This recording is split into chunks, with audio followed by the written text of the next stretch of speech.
Kasus asusila yang melibatkan dokter PPDS atau program pendidikan dokter spesialis menambah deretan permasalahan dunia kedokteran di tanah air.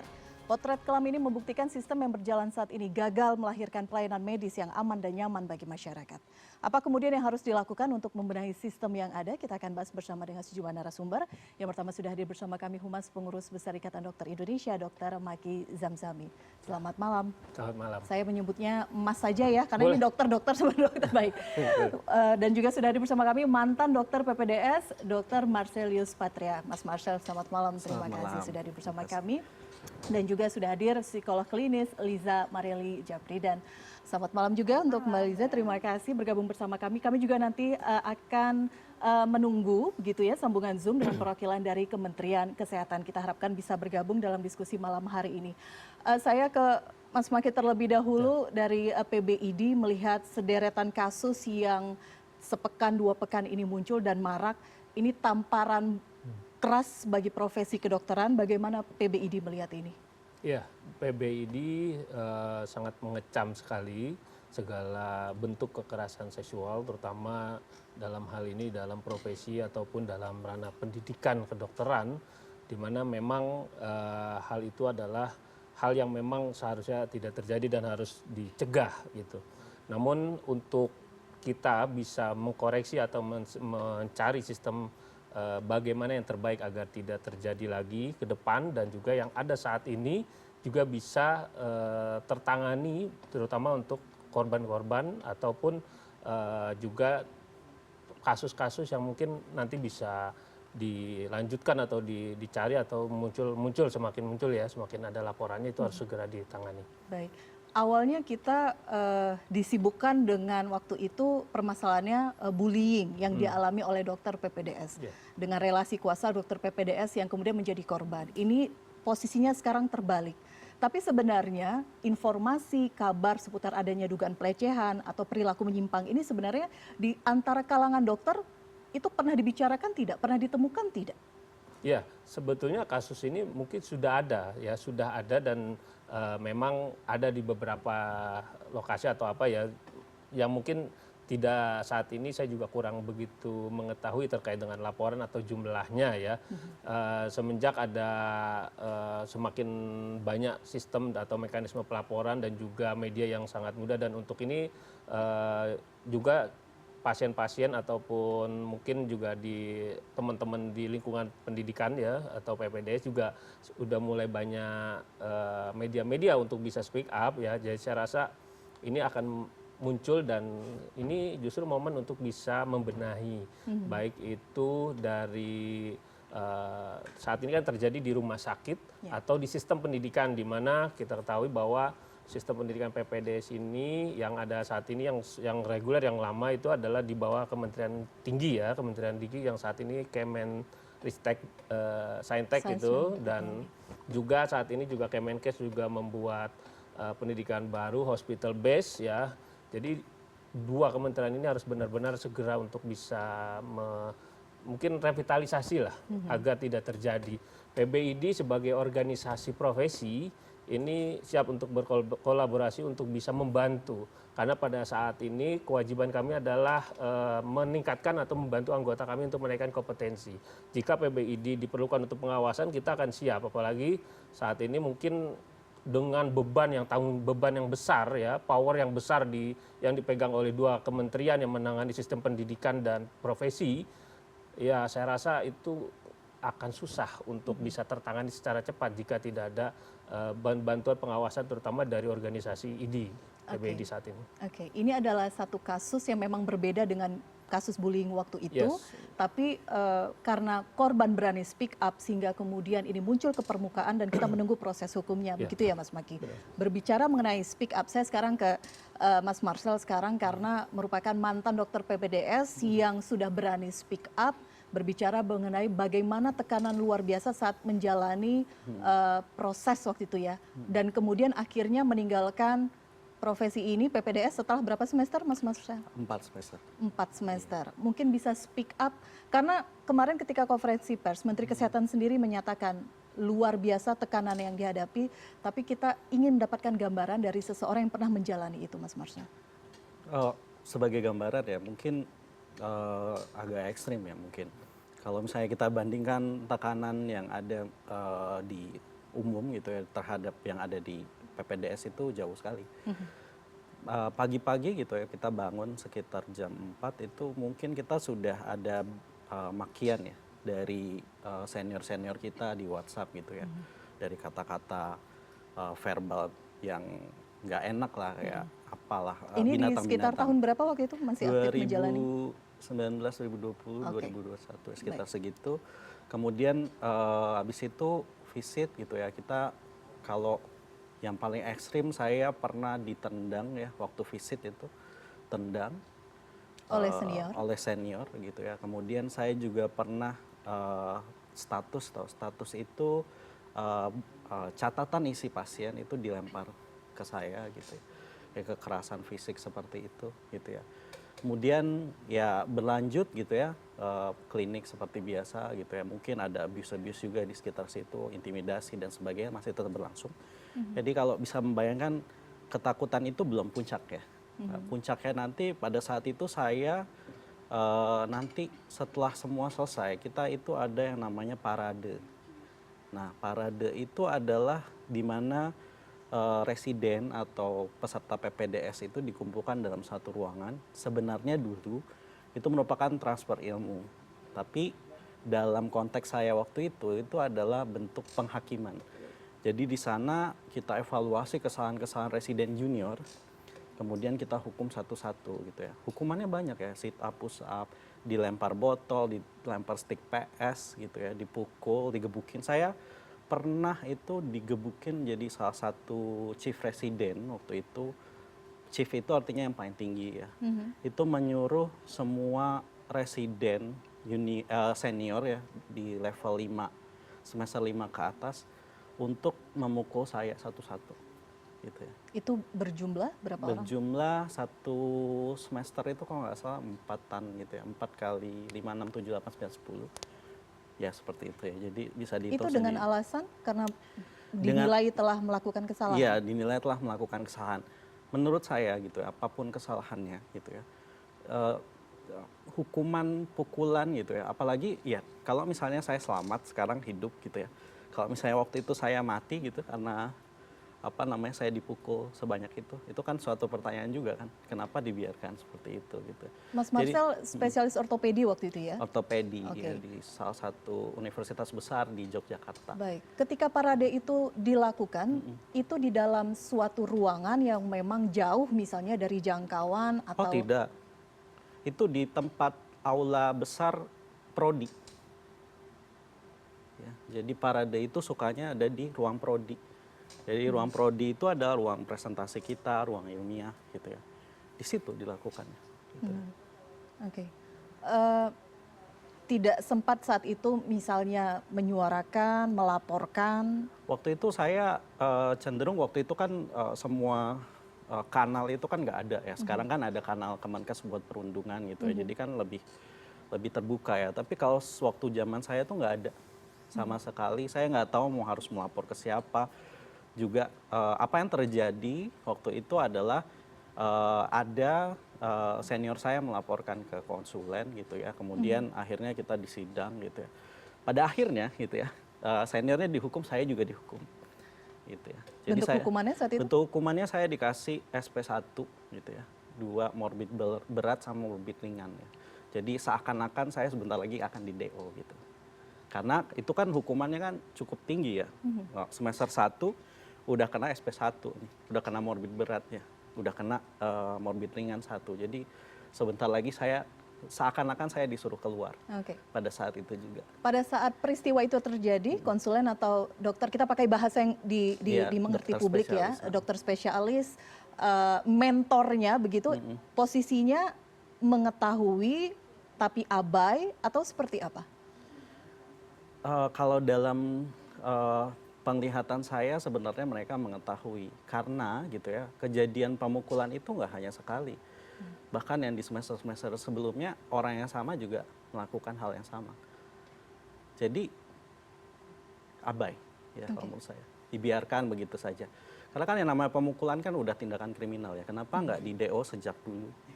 Kenapa dibiarkan sampai dia udah sampai senior, gitu ya. Terus hukumannya juga nggak di DO kan akhirnya, gitu. Jadi ini ada suatu pembiaran yang luar biasa terjadi zaman saya. Tapi untungnya sekarang mungkin Kemenkes sudah lebih strict ya mengenai hal ini, sehingga mungkin ada perubahan-perubahan. Walaupun saya lihat dari kanal Instagram saya masih ada aja yang lapor bahwa ada perundungan seperti itu. Oke, baik. Wow, Mbak Liza. Ini wow yang kesekian kali ketika waktu itu kita tahu ada cerita tentang bullying, kemudian saat ini ada kasus-kasus pelecehan, kekerasan seksual, bahkan kita melihat bagaimana geramnya seorang Menteri Kesehatan berbicara mengenai kasus-kasus ini, dan kita dapat keterangan begitu dari mantan dokter PPDS, bagaimana tekanan itu dialami pada saat proses pembelajaran. Anda melihat tekanan-tekanan ini yang kemudian berpotensi dalam membentuk seseorang melakukan perilaku menyimpang, atau memang dari awal bibit perilaku menyimpang ini sudah ada? Kalau pertanyaannya seperti itu, saya akan menjawab bisa dua-duanya.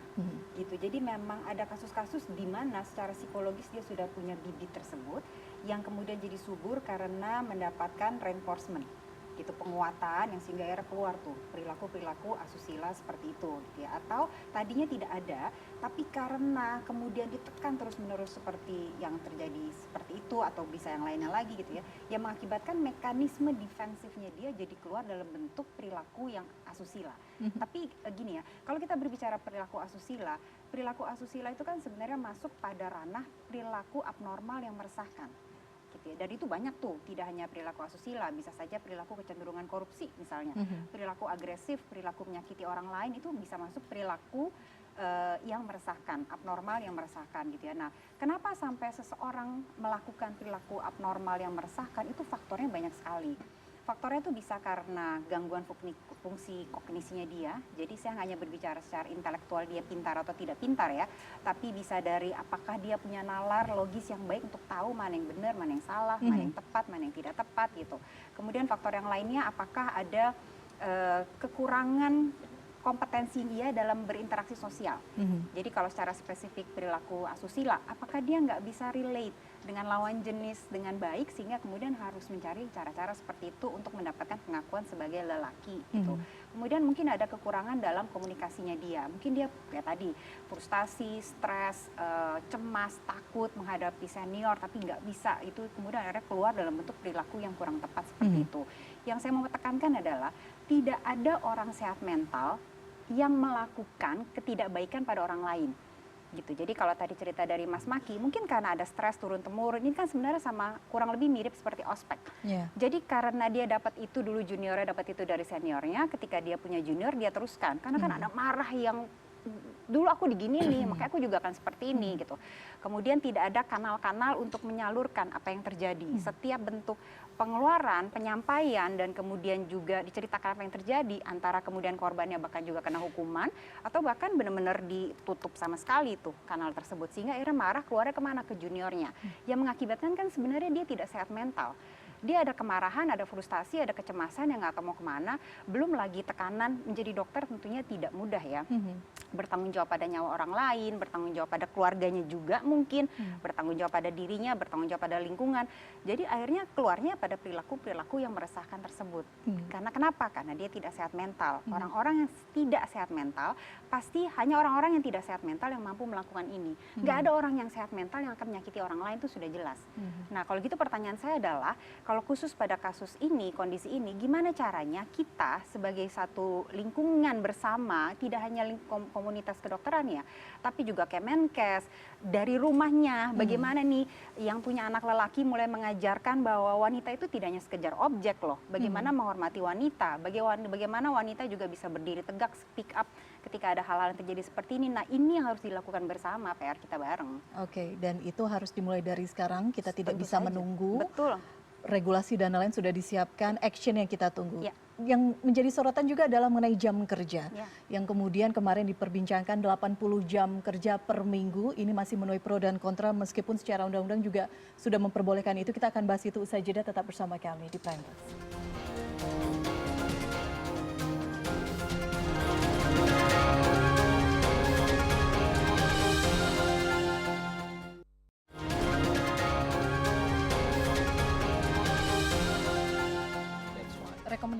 Dan kemudian yang tadi sampaikan Pak Menteri bahwa angka 80 jam itu betul sekali Bapak Ibu semua, bahwa itu adalah angka yang maksimal, tidak boleh dilampaui, tapi bukan berarti harus 80 jam gitu ya. Dan seperti kita ketahui bersama bahwa kalau kita sebagai orang normal, itu kita orang dewasa itu kalau membutuhkan istirahat sehari itu antara 5 sampai 6 jam butuh tidur, kan betul, Dik? Ya, kalau misalnya dia istirahatnya bagus itu 8 jam sehari. Kan gitu ya. Nah, angka daripada 80 jam itu masih dimungkinkan seseorang untuk mendapat istirahat yang cukup sehingga patient safety terpenuhi. Namun demikian, kami ingatkan sekali lagi, kami sebenarnya ketika menetapkan 80 jam ini terjadi perdebatan argu yang cukup tinggi. Kenapa? Karena kalau seseorang sudah bekerja 8 jam, kemudian ini pendidikan ya, ada kasus bagus gitu ya. Ada kasus operasi bagus gitu ya. Bisa saja seorang residen atau seorang kuasa dipanggil untuk melihat kasus tersebut. Dan ini akan mempercepat proses pendidikan gitu ya. Namun kami batasi jangan lebih dari 80 jam seminggu. Dan angka 80 jam ini masih dimungkinkan seseorang untuk dapat beristirahat dengan baik dan tidak mengganggu patient safety. Sekali lagi 80 jam ini adalah maksimal ya, bukan harus setiap hari atau setiap minggu 80 jam seminggu. Kapan gitu ya? 80 jam per minggu itu yang kemudian juga mendapatkan perhatian dari publik. Mas ketika dulu masih aktif waktu PPDS, prakteknya seperti apa? Apakah kemudian memang kisarannya jamnya, kalau 80 jam seminggu sehari rata-rata sekitar 11 jam. Apakah betul seperti itu, di satu hari memang bebannya cukup panjang begitu, bisa seharian, tapi di hari berikutnya kemudian diberikan kemudahan, keringanan untuk jamnya? Enggak, ya aslinya kalau dari saya waktu dulu itu saya bangun jam 4 ya. Gambaran saya bangun jam 4 terus follow up gitu ya. Kemudian kita visit, terus saya nemeni operasi atau ke poli atau urusan lain gitu ya, IGD dan sebagainya. Kemudian lanjut terus parade lagi gitu ya. Saya tidur kurang lebih pukul 2. Ya, jadi 2 subuh tidur jam 4. Begitu terus 7 kali 24 jam. Oke, apakah itu termasuk jika harus misalnya stay di rumah sakit, tinggal di rumah sakit? Saya stay di rumah sakit terus gitu ya, sebagai semester paling awal sampai saya tuh 7 kali 24 jam itu 1 tahunan. Ya. 1 tahunan, habis itu agak longgar gitu ya, tapi cukup tinggi juga bebannya. Mungkin kalau kita bilang 80 jam itu lebih kali ya. Kalau misalnya di semester 3, 4 juga sama gitu ya. Ya memang seperti itu ya. Kalau kenyataannya itu overwork sekali ya. Kalau berapa dari jam, cuman istirahat 2 jam kan berarti saya per hari 22 jam. Ya jadi istirahat nggak cukup ya, jadinya ya macam-macam ya. Alasannya waktu itu ketika kemudian harus overtime dengan waktu yang cukup lama, apakah memang banyak, kalau tadi ya saya mengutip Pak Dirjen mengatakan ada kasus yang bagus misalnya harus mendampingi operasi dan lain-lain, apakah seperti itu? Nggak juga. Kalau kita lihat kadang-kadang kita parade itu lucunya dari jam 5 sampai jam 10. Parade. Parade yang tadi itu penghakiman, istilahnya makian dan sebagainya itu bahkan makan waktu gitu ya. Belum urusan-urusan yang nggak jelas misalnya antar spesialis kemana, ke sini, ke sana. Jadi kalaupun nanti dibilang harus 80 jam, saya nggak yakin itu hilang. Gitu ya. Itu akan dimasukkan ke dalam ya nggak kerja. Padahal hal-hal yang seperti itu yang sebenarnya memakan waktu residen yang membuat dia tidak dapat bekerja dengan baik, terus membuat dia overwork ya. Karena hal-hal di luar pelayanan medis yang harus melayani seniornya, yang harus melayani konsulen spesialisnya, yang harus mengerjakan hal-hal yang memang gak penting. Contohnya kayak mencetak print-printan tugas dari anak seorang spesialis misalnya seperti itu, atau itu tugas Anda? Ya tugas saya sebagai semester 1. Dari mentor Anda, dari dokter mentor. spesialis? Iya benar. Dan juga misalnya ngantar kemana gitu ya. Terus sama memperpanjang STNK gitu ya. Itu kan sebenarnya kenapa harus saya, dan kadang juga nggak dibayar, diganti bayarannya. Itu kan jadi kan itu sebenarnya problem yang nggak bisa diatasi pakai 80 jam. Gitu. Harus ada, ya saya juga nggak tahu ya gimana cara untuk membuat para spesialis sadar gitu ya, bahwa mereka tidak boleh memperlakukan peserta didik demikian, gitu ya, semena-mena. Baik. 80 jam per pekan ditambah tugas-tugas ekstra yang di luar kewajiban dari dokter PPDS. Mas Maki melihatnya? Ya, saya jadi teringat dulu ada lagu rocker juga manusia, kalau jadi sekarang dokter juga manusia gitu kan, bisa capek bisa mati juga gitu. Jadi dalam proses PPDS ini ya saya rasa tekanan yang bertubi-tubi terutama di era perubahan yang media dan lain-lain ini yang semakin besar. Proses ini membuat gangguan mental dan psikologis juga bagi para residen. Terus menerus kalau misalnya ini tidak dievaluasi beban kerja ini. Dan juga itu akan mempengaruhi, saya pasti akan mempengaruhi dalam penanganan pasien karena keletihan mungkin dan karena kecapean. Saya tidak tahu apakah di semester 1, semester 2, semester 3 dan ini semua harus dimitigasi. Dan saya rasa tanggung jawab yang saat ini besar ada di dua kementerian ini, saya pikir harus segera dilakukan yang namanya mitigasi resiko dan juga membuat satu komite bagaimana setiap proses anak didik dari semester 1, semester 2 ini bisa dapat bekerja dengan indikator-indikator pendidikan yang lebih tepat. Bagaimana indikator-indikator capaian ini terutama dalam proses dia menuju ke sana ini bisa sesuai dengan kompetensinya. Kalau tadi disampaikan kompetensi ada kompetensi utama malah ada kompetensi ekstrakurikulernya gitu kan. Justru lebih banyak ekstrakurikuler dan ini harus segera direvitalisasi dan ini juga sebagai satu tindakan preventif. Kalau ini terus-menerus kita akan mencetak juga hasil yang kurang baik gitu, terutama dokter-dokter yang mungkin tadi kalau Mbak Lisa juga bicara dendam turunan atau warisan ya ini juga akan saling menurun walaupun memang ada setiap semester ini ada berbeda polanya, Mbak. Ada berbeda polanya, satu bagaimana, dua bagaimana, tapi tetap kan yang namanya kita itu perbedaan semester itu targetnya adalah indikator kompetensi. Dan sekali lagi bahwa jika ini terus dibiarkan atau tanpa pengawasan ya baik dari konsulen maupun ke PPDS atau ke chief seniornya kemudian ke ketua angkatannya ini dia tidak tahu bagaimana harus menjalankan kompetensi-kompetensi sehingga nanti mereka membuat kompetensi sendiri. Jadi kompetensi pendidikan tidak ada lemahnya pengawasan masing-masing yang diberikan tanggung jawab itu membuat kompetensi sendiri yang dimana kompetensi ini mungkin nggak relate dengan tujuannya dan ini harus segera diinikan. PBID, saat ini kompetensi itu siapa saja yang kemudian berperan untuk menyusunnya? Kompetensi semua sesuai dengan pendidikan dari kampus dari universitasnya masing-masing. Kalau mungkin saat ini Kemenkes membuat hospital base, PPDS hospital base juga punya kompetensi sendiri. Dan ini setiap semester harus dicapai gitu kompetensi ini.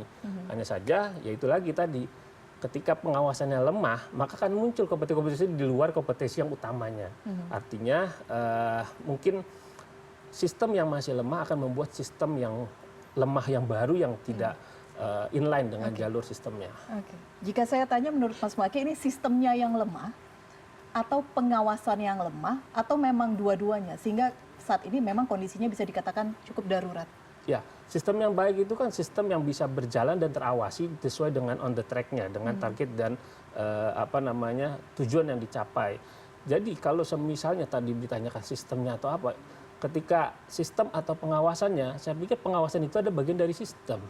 Jadi ketika pengawasannya lemah, maka sistemnya harus diperbaiki. Karena sistem dan pengawasan ini satu bagian yang sama untuk mencapai tujuannya.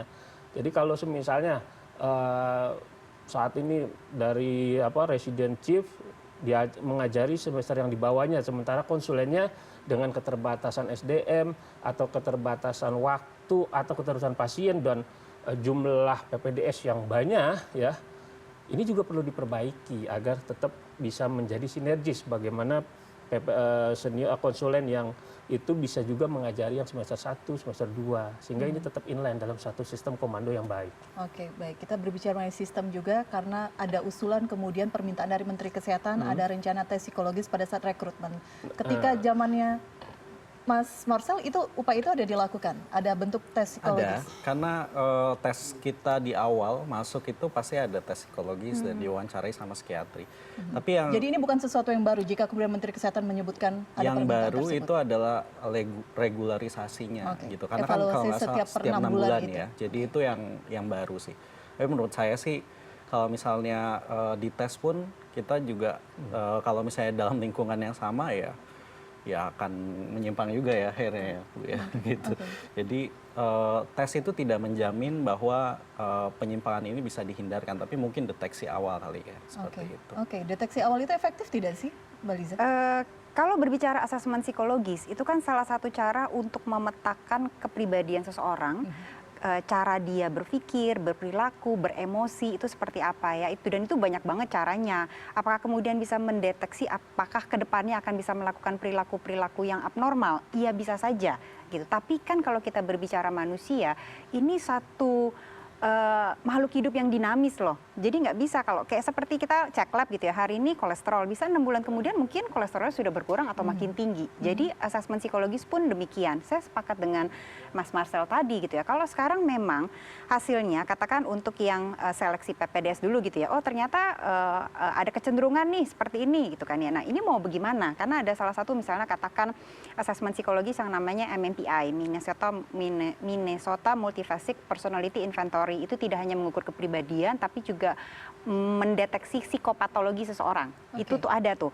Tapi kalau misalnya memang pertama misalnya sudah terdeteksi dari awal, oh ya mungkin dengan gampangnya di-exclude gitu ya, oh ya nggak usah masuk gitu, eliminasi. Tapi kalau kemudian di tengah-tengah itu ada, ini gimana? Apakah kemudian ada konseling berlanjut, kenapa dia sampai di titik ini, katakan semester berapa kok tiba-tiba naik nih derajat psikopatologinya, apakah kemudian dia perlu untuk dikonselingkan, apakah ada stres tertentu, apakah ada trauma sepanjang dia menjalani masa PPDS tersebut gitu. Dan kalau saran saya gitu ya, tidak hanya yang paling bawah ini saja yang di-assess, yang atasnya juga perlu. Dokter-dokter mentornya tadi gitu katakan. Kenapa? Para senior-senior. Betul, para senior-seniornya ini. Nah, yang berikutnya tadi lagi saya katakan tidak hanya sekedar assessment, tapi kemudian juga bagaimana penanganannya kalau ditemukan ada masalah. Gitu. Karena kan sama aja kayak kita di sekolah ada guru BK, udah tahu anaknya bermasalah, kelanjutannya apa? Gitu. Kalau tidak ada follow up-nya, tidak ada konselingnya, tidak ada support sistemnya untuk dia nanti membaik dan sembuh dalam tanda kutip, karena tanggung jawabnya akan besar loh ke depannya. Ya, terus buat apa ada assessment? Gitu. Jadi itu pertanyaan saya lebih kepada saran dari Bapak Menkes gitu ya, ke depannya setelah sudah ada assessment lalu apa? Ketahuan nih, terus mau ngapain? Nah ini kan menjadi PR kita bersama juga, kembali lagi bagaimana tidak hanya dari orangnya sendiri menyadari aku stres, aku butuh konseling gitu ya, dan mungkin dari universitasnya, kampusnya, ID-nya, ini kan jadi PR bareng. Setelah assessment mau ngapain? Oke. Mas Maki, asesmen psikologis ini menurut Anda? Ya, saya sepakat juga bahwa di mana assessment itu hanya untuk di awal, tapi di saat proses ini ya itu harus tetap pengawasannya dicek di konsul, mungkin ada konsulen atau konsultan psikologisnya. Jadi memang mulai saat ini bisa jadi integrasi juga antar disiplin ilmu gitu kan, bukan hanya dokter satu, ini kan dokter satu penjurusan satu jurusan, bisa jadi juga perlu disiplin ilmu lain, psikologi dan lain-lain yang tugasnya dalam satu angkatan itu bisa mengawati pola perubahan. Betul. Karena pola perubahan itu mungkin kalau dengan sering bertemu dengan komunitasnya itu nggak terlihat. Tapi ketika ada yang mengawas, misalnya Kemenkes menerjunkan tim psikolog atau untuk bisa mendampingi setiap angkatannya, saya pikir itu aksi yang bisa lebih cepat gitu untuk responsif juga gitu. Dan pada prinsipnya tadi ini menjadi bagian dari pengawasan, ya pengawasan dan juga sistem yang bisa membentuk. Tadi kalau misalnya MPPI tadi di awal, pada saat proses ini juga bisa membentuk satu kepribadian yang berbeda lagi nantinya. Karena tekanan bertubi-tubi bisa jadi menyimpang, karena input atau mungkin paparan yang terus-menerus misalnya dengan dia kekejaman atau apa bisa menyarukan yang lain ya. Nah ini kalau misalnya dalam satu semester gapnya 6 ini bisa tercetus, itu bisa ditangani dengan cepat. Dan apalagi ya dengan proses saat ini kan kita akui bahwa memang banyak sekali bukan hanya sistem tapi juga dengan sistem BPJS ya atau kesehatan asuransi yang dimana pasien juga banyak, terus tenaga medis sedikit ya, sehingga membutuhkan jumlah atau tenaga medis atau bantuan dari PPDS yang bahkan baru semester 1 juga turun. Mau nggak mau itu adalah kemanusiaan, tapi di situ juga ikut mempengaruhi juga. Jadi bukan hanya sistem pendidikannya, tapi sistem kesehatan dan juga tadi rumah sakit ini kan punya akreditasi, Mbak.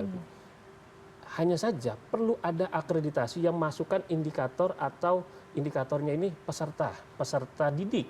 Jadi kalau rumah sakit punya akreditasi rumah sakit, kemudian kementerian atau perguruan tinggi juga punya akreditasi atau standar akreditasi sendiri. Nah ini perlu memasukkan indikator di rumah sakit pendidikan itu adalah indikator keberhasilan atau tenaga pendidiknya gitu, dan tenaga dan peserta didiknya, kesejahteraan dan keselamatannya ini harus dilindungi masuk ke dalam satu indikator akreditasinya, sehingga ada ukurannya terus menerus gitu. Indikator ini yang kemudian menjadi catatan penting. Jadi ini perlu dikuatkan untuk akreditasi karena itu adalah menjadi dasar landasan perubahan yang mungkin belum terjamah dengan baik gitu ya. Baik, oke, baik Mas Maki, terima kasih dan sudah bergabung bersama kami juga juru bicara Kementerian Kesehatan Widiawati. Bu Widiawati, selamat malam. Selamat malam. Baik, terima kasih sudah bergabung bersama kami Bu Widiawati. Tadi kami di sini sudah membahas rencana ataupun arahan dari Pak Budi mengenai asesmen psikologis pada saat rekrutmen dan juga nanti yang akan dilakukan evaluasi secara berkala 6 bulan sekali. Seperti apa tindak lanjutnya kita akan bahas usai jeda. Bu Widiawati tetap bersama kami di Prime Plus.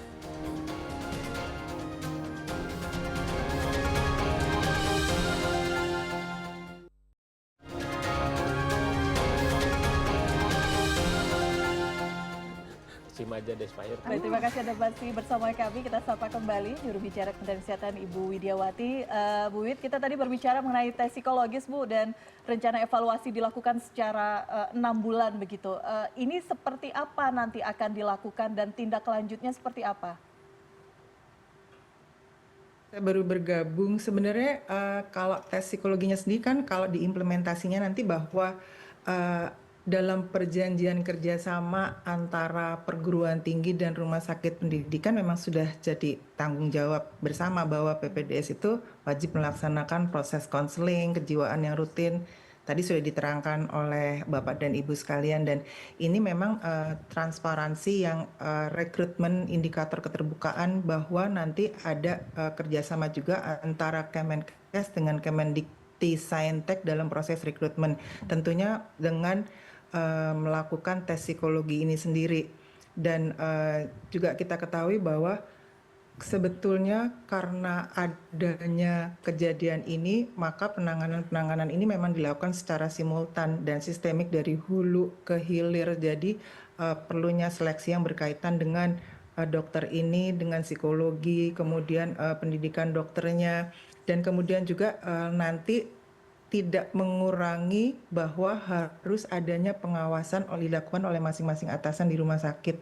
Kemudian juga pelaksanaan seperti dikatakan oleh Pak Menteri bahwa harus ada pengawasan dan pelaksanaan SOP sebagai pelaksana bagi kompetensi dan disiplin dokter. Jadi nanti juga di rumah sakit tentunya ada komite medik dan komite etik yang diharapkan dapat melakukan kredensial dan rekredensial tiap 3 tahun.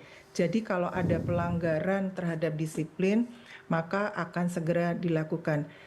Sementara itu yang mungkin bisa saya utarakan terkait dengan tes psikologi yang akan dilakukan berkala baik itu pada dokter PPDS dan juga pada dokter yang lain secara 6 bulan atau 1 tahun. Dengan fasilitas juga ada konseling dan komunikasi bagi PPDS dan keluarga terdekat. Baik, jika kemudian ditemukan ada kasus-kasus yang dianggap berpotensi berujung pada perilaku menyimpang, itu tindak lanjutnya seperti apa nanti Bu Wid?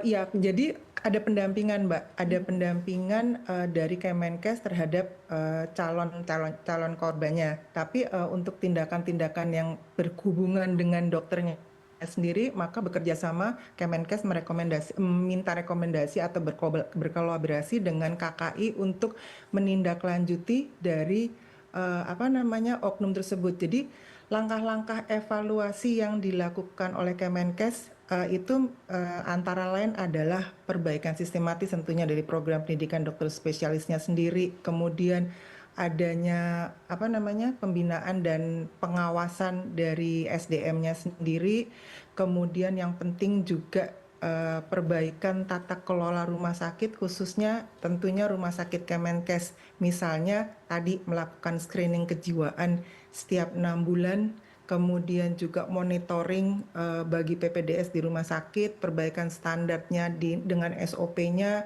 kemudian juga melakukan audit terhadap prodinya.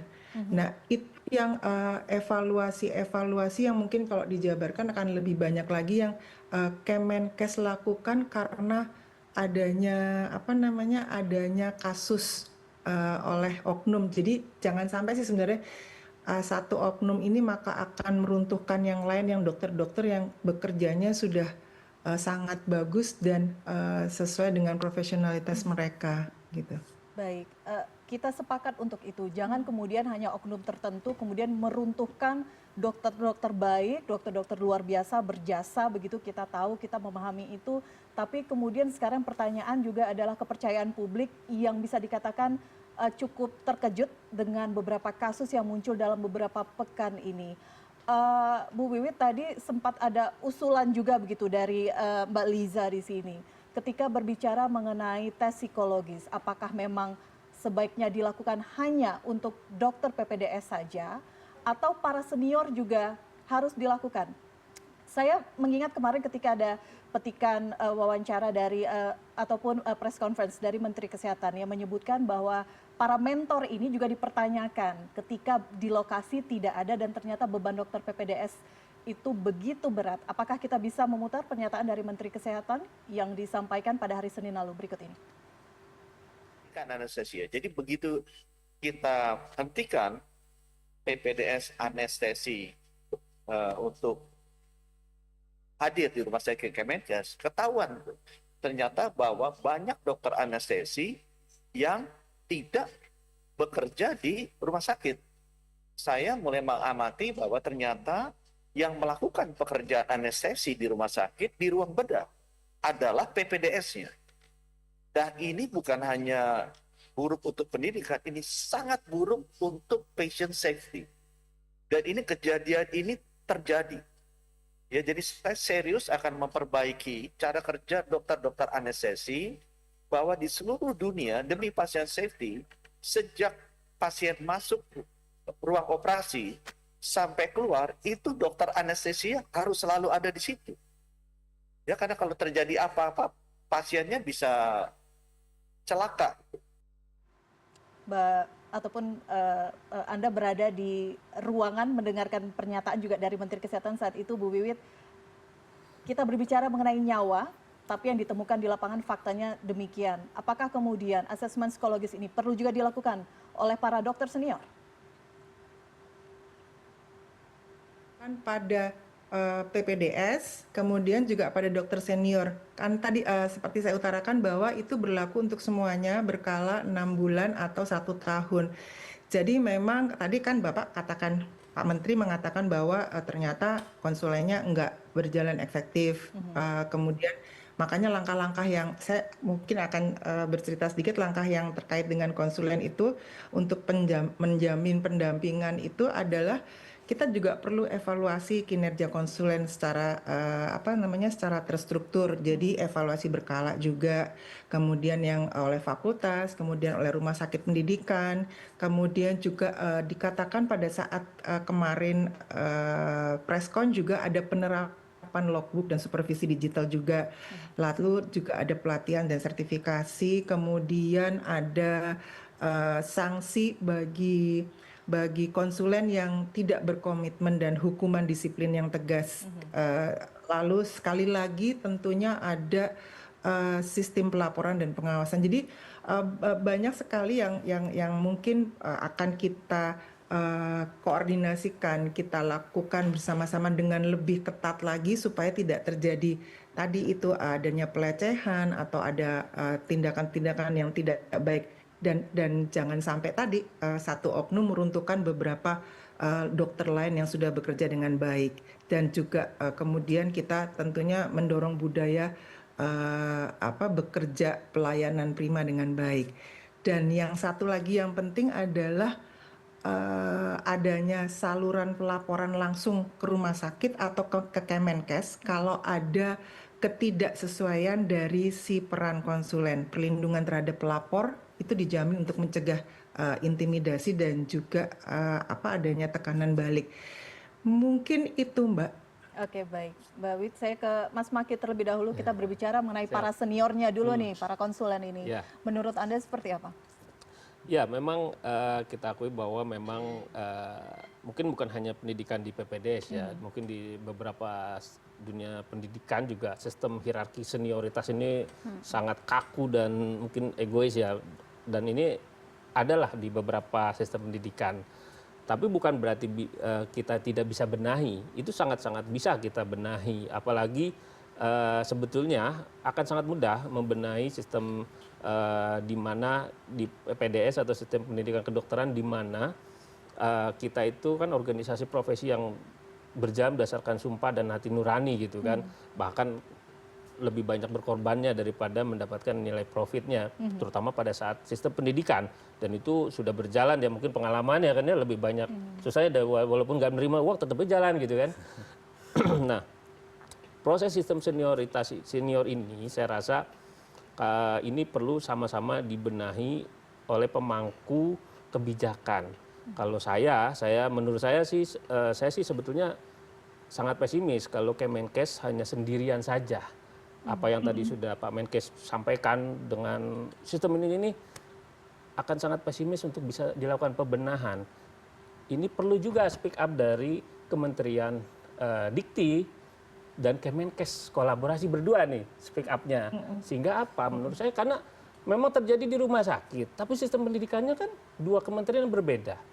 Ya, dan saya juga sangat pesimis kalau misalnya dua kementerian hanya berjalan ya dengan pendidikan yang besar dari Aceh sampai Papua. Ini ada sistem pendidikan kedokteran PPDS baik S1 maupun PPDS-nya.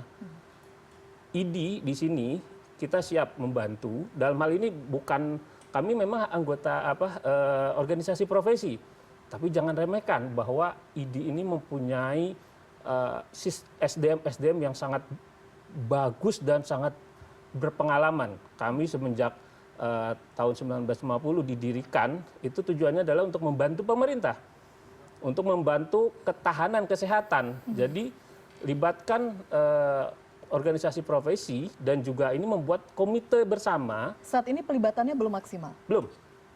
Saya rasa dengan undang-undang kesehatan yang baru saat ini dan sangat powerful ya, perlu ada deskripsi bahwa masyarakat dalam hal ini di Undang-Undang Kesehatan adalah masyarakat dan juga tenaga kesehatan yang perlu melibatkan secara langsung. Jadi bukan hanya pemegang kuasa seperti birokrasi, tapi perlu juga kami ini kan bahasa ketua umum kami adalah kami ini anak-anaknya dari Kementerian Kesehatan. Sehingga anak dengan Bapak ini kolaborasi untuk bisa sama-sama memperkuat nih sistem pendidikan. Karena saya sangat pesimis lah. Mau asesmen berulang-ulang kali ya, jika ini tidak dilibatkan multisektoral, dulu kita berhasil pentahelik COVID itu tidak pemerintah, sama sekali tidak pemerintah. Pentahelik itu 5, unsur masyarakat, unsur profesi itu kolaborasi 5, maka kita berhasil. Tapi jangan lupakan keberhasilan ini menangani COVID yang luar biasa dengan kasus yang seperti ini nih, kita harus sama-sama pentahelik lagi. Kenapa kita tidak coba gitu? Oke. Menurut Anda kasus seperti ini salah satunya mungkin kurangnya pelibatan seperti itu. Yes. Mas Maki, dijawab usai jeda? Boleh? Kami break dulu, kami akan kembali saat lagi tetap bersama kami di Prime News.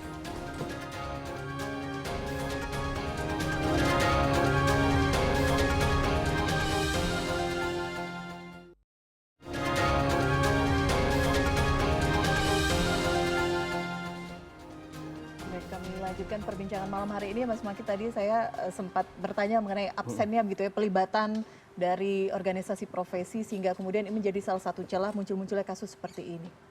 Ya, pertama memang saya tidak melupakan sejarah atau proses perjuangan bersama saat COVID ya, hampir 2 tahun lebih, banyak anggota kami yang meninggal dan mungkin masyarakat tidak melihat secara langsung gitu perjuangan atau pelibatan di rumah sakit yang bekerja siang malam tidur di sana, yang punya keluarga meninggal. Teman saya meninggal baru selesai PPDS, punya anak meninggal, dan itu pas pertama-tama awal COVID ya. Dan ini proses ini kami sebetulnya ya sangat senang gitu membantu dengan ikhlas. Nah, hanya saja pas undang-undang kesehatan yang terbaru ya yang sangat cepat sekali diramunya dalam berapa bulan dan langsung publish undang-undang kesehatan, dan di situ tidak secara spesifik menjelaskan bahwa organisasi profesi ini adalah merupakan organisasi yang sangat penting gitu, sangat penting, sehingga peran kami di sini untuk membantu, bukan kami mengharapkan, tapi kami tuh sebetulnya karena pendiri kami ini menjelaskan IDI ini dibentuk adalah untuk membantu pemerintah terutama dari ketahanan kesehatan. Lalu kami tidak bisa berbuat apa-apa untuk bisa membantu, hanya sekedar meningkatkan kompetensi anggota. Dan ternyata setelah undang-undang kesehatan ini makin banyak sekali kasus-kasus. Ya kami sih senang karena kami nggak terlibat secara langsung, kami nggak punya kepentingan memanggil anggota yang bermasalah, kami tidak mempunyai kepentingan untuk mengawasi atau menseleksi secara langsung, sehingga ya bisa jadi ini terjadi juga merupakan salah satu dampak juga sedikitnya peran organisasi profesi. Kita berharap bahwa satu-satunya yang abadi kan adalah perubahan. Saat ini ada perubahan. Tapi perubahan ini harus menjadi lebih baik.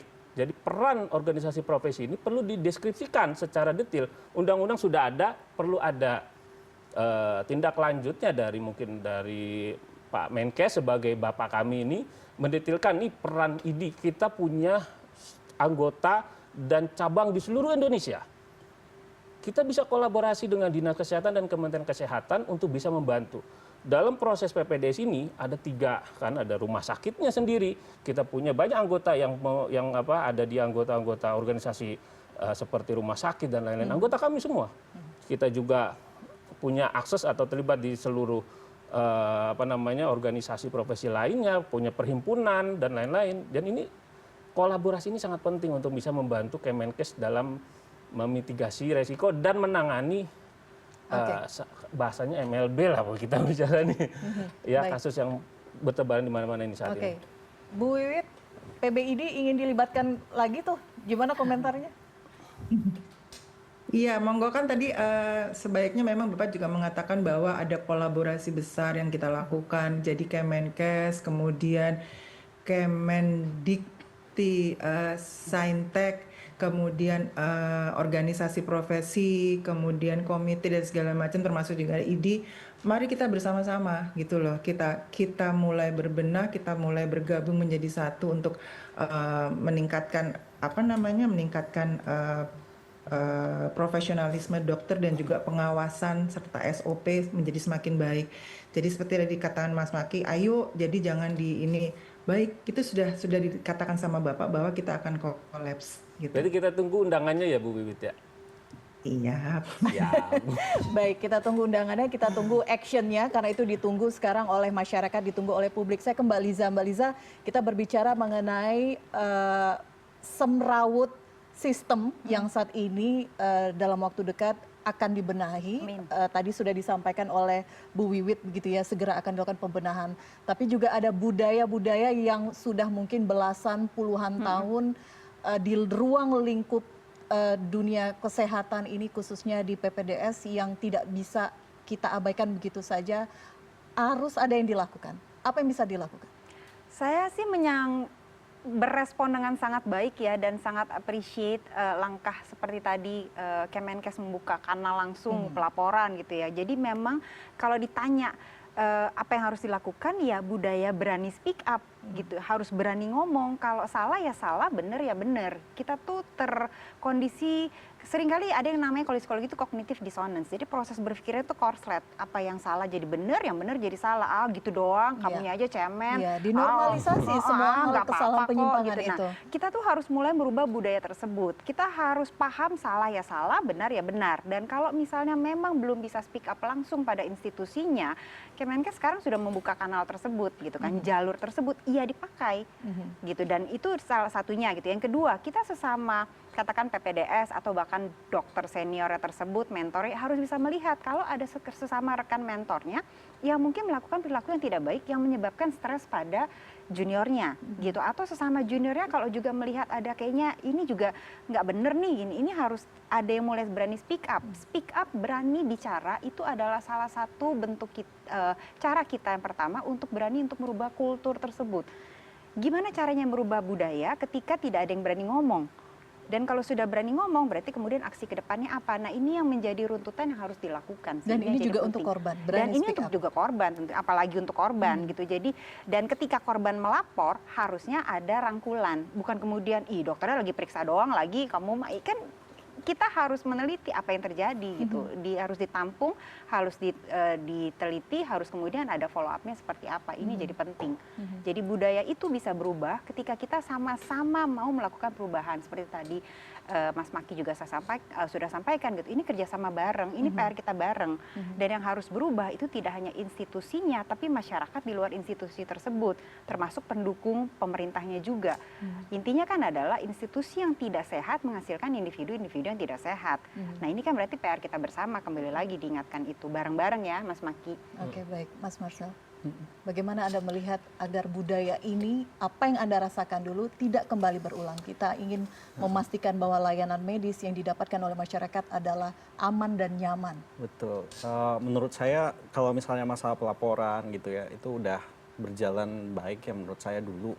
Saya nggak punya kanal pelaporan, nggak punya backup ya. Saya berjalan sendiri, sekarang udah ada kanal-kanal untuk pelaporan, untuk kasus pelecehan dan sebagainya, itu sangat baik. Cuman yang saya sorot itu adalah misalnya kasus-kasus, misalnya kita ambil aja yang baru-baru ini guru besar UGM yang pelecehan kan ya. Terus ada kasus Undip yang kekerasan ya, waktu itu di anestesi itu. Selanjutnya gitu ya, tidak ada transparansi mengenai apa yang dilakukan untuk mencegah itu terjadi lagi dan perubahan apa yang terjadi di dalam sehingga membuat hal itu kemungkinan nggak terjadi. Itu saya belum ada lihat sama sekali. Yang ada case close, diem semua, terus habis itu nggak ada apa-apa. Habis itu diem, habis itu hilang semuanya. Ini yang pola-pola seperti ini terjadi terus dan saya rasa kita akan lihat juga hal ini bisa jadi terjadi di Unpad yang kasus terbaru, di UI di kasus yang terbaru gitu ya. Karena ya budaya apa ya, saya juga nggak ngerti ya. Tapi tidak ada tindak lanjut dan pemberitahuan kepada masyarakat sehingga kepercayaannya itu tidak terbangun lagi. Kalau misalnya kita nggak dikasih tahu apa yang udah dilakukan, tentu kepercayaannya nggak ada gitu. Jadi perlu untuk ada tanggung jawab kepada masyarakat untuk memberitahu apa sih yang udah dilakukan. Tapi saya lihat belum ada ya. Dan nggak ada efek jera juga ya. Iya, belum ada. Transparansi, efek jera, proses hukum itu kita tunggu, itu yang kita harapkan terbuka, masyarakat bisa melihat seperti apa begitu ya. Betul. Sejumlah kasus yang 1-2 pekan ini dilaporkan. Bu Wiwit, terima kasih sebelumnya sudah bergabung bersama kami. Sayang sekali waktu kita sudah habis. Mas Maki terima kasih, Mas Marcel terima kasih, Mbak Liza terima kasih catatan kritisnya. Dan kita tahu tidak ada sistem yang sempurna, namun jika pendidikan dokter spesialis masih membiarkan pelecehan menjadi budaya, kita tidak hanya gagal melindungi korban, tapi juga merusak martabat profesi yang seharusnya mulia. Jika pendidikan dokter masih membiarkan kekerasan menjadi rutinitas, maka jangan heran jika yang lahir bukan penyembuh, tapi pelaku tindak kekerasan dan asusila. Saya Elvira Kairunisa pamit undur diri, kita jumpa di Prime Plus pekan depan. Selamat malam.